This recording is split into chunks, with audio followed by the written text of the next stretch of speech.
Barcelona টেকে বাও।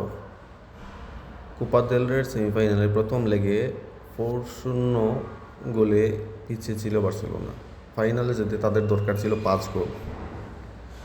Second লেগে 18 বছর বয়সী মার্ক বার্নারের জোড়া গোল এবং রাফিনার পেনাল্টিতে বার্সা 3-0 গোলে ম্যাচ জেতে, কিন্তু এগ্রিগেটে 4-3 ব্যবধানে পিছিয়ে থেকে বার্সা টুর্নামেন্ট থেকে বিদায় নেয়।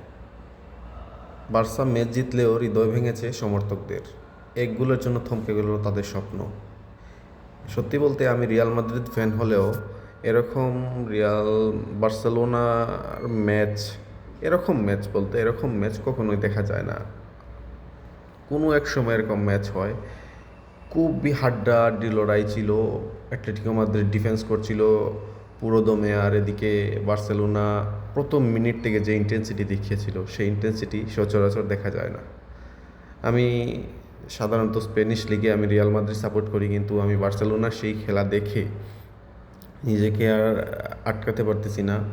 এত ভালো খেলছে বার্সেলোনা, অসম্ভব ভালো খেলছে। বার্সেলোনা টেকে বাও। অপরদিকে প্রিমিয়ার লিগে আমি সাপোর্ট করি ম্যানচেস্টার ইউনাইটেড।